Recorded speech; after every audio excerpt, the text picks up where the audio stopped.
ಆ ಭಾಗದ ಜನ ಪೊಲೀಸರಿಗೆ ಎದುರಲ್ಲ ಅಂತ ಹೇಳಿದ್ರೆ ಅವ್ರ ಮನಸ್ಸಲ್ಲಿ ಏನಿದೆ ಅಂತ ಸರ್, ಏನು ಸಪೋರ್ಟು ಅಂತ ಆ ಥರ ಇದು ಮಾಡ್ತಾರೆ ಅಂತ ನೀವು ಅವ್ರನ್ನೇ ಕೇಳಬೇಕಾಗತ್ತೆ. ನನ್ನ ಮನಸ್ಥಿತಿ ಆ ಥರ ಇಲ್ಲ. ನನಗೆ ಕಾನೂನು ಏನು ಕಾಕಿ ಇರ್ಬೋದು, ಪೊಲೀಸ್ ಇರ್ಬೋದು, ನಮ್ಮನ್ನ ದೇಶ ರಕ್ಷಣೆ ಮಾಡಬೇಕಾಗಿದೆ. ಅವ್ರು ಯಾರು ಯೂನಿಫಾರ್ಮ್ ಹಾಕ್ತಾರೆ ಅವ್ರ ಮೇಲೆ ನನಗೆ ಅಪಾರವಾದ ಗೌರವ ಇದೆ.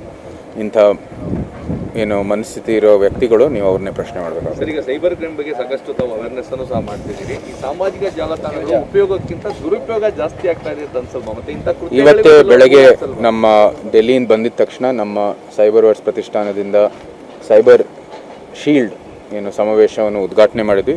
ಈಗಲೂ ನಡೀತಾ ಇದೆ.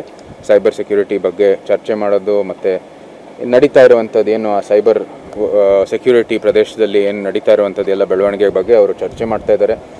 ಹೌದು, ಅದರ ತಂತ್ರಜ್ಞಾನ ಈ AI ಇರ್ಬೋದು, ಅನೇಕ ಏನು ಡಿಜಿಟಲ್ಲು ಡಿವೈಸಸ್ ಇದೆ, ಅದರ ದುರುಪಯೋಗ ಆಗ್ತಾ ಇರೋದು ಎಲ್ಲರಿಗೂ ಅನುಭವ ಆಗ್ತಾ ಇದೆ. ಇವಾಗ ಅದರ ವಿರುದ್ಧವಾಗಿ ನಾವು ಏನು ಕ್ರಮ ತಗೋಬೇಕು, ಯಾವ ರೀತಿ ತಂತ್ರಜ್ಞಾನ ರೂಪಿಸಬೇಕು, ನೀತಿ ನಿಯಮ ಮೂಲಕ ನಾವು ಏನೇನು ಹೊಸದಾಗಿ ತರಬೇಕಾಗಿದೆ ಅದರ ಚರ್ಚೆಯನ್ನು ನಡೀತಾ ಇದೆ. ಇದು ಭಾಳ ಗಂಭೀರವಾದದ್ದು. ಭಾಳಷ್ಟು ದೊಡ್ಡ ದೊಡ್ಡ ಸಂಸ್ಥೆಗಳು ಇದನ್ನು ಒಂದು ಬಗೆಹರಿಸಲಿಕ್ಕೆ ಕೈ ಜೋಡಿಸ್ತಾ ಇದ್ದಾರೆ. ಆದರೂ ಸಹ ಇದಕ್ಕೆ ಇನ್ನೂ ಉತ್ತರ ಸಿಗ್ತಾ ಇಲ್ಲ. ಬಹುಶಃ ಅದು ಕೆಲವು ಇವಾಗ ಒಳ್ಳೆ ನಿರ್ಣಯವೊಂದಿಗೆ ನಾವು ಮುಂದುವರಿಬೋದು.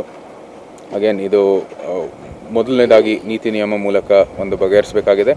ಆ ಒಂದು ಪಾಲಿಸಿ ಬಂದಿದ ನಂತರ ಏನಿದೆ ನಮ್ಮ ಕಾರ್ಪೊರೇಟ್ ಸೆಕ್ಟರು ಅಥವಾ ಪ್ರೈವೇಟ್ ಸೆಕ್ಟರೂ ಕೂಡ ಇದಕ್ಕೆ ಸೊಲ್ಯೂಷನ್ಸ್ ತರಲಿಕ್ಕೆ ಅವರು ಮುಂದೆ.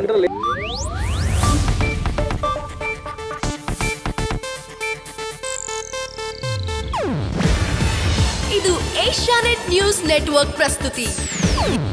ನೀವು ನೋಡ್ತಿದ್ದೀರಾ ಏಷ್ಯಾನೆಟ್ ಸುವರ್ಣ ನ್ಯೂಸ್.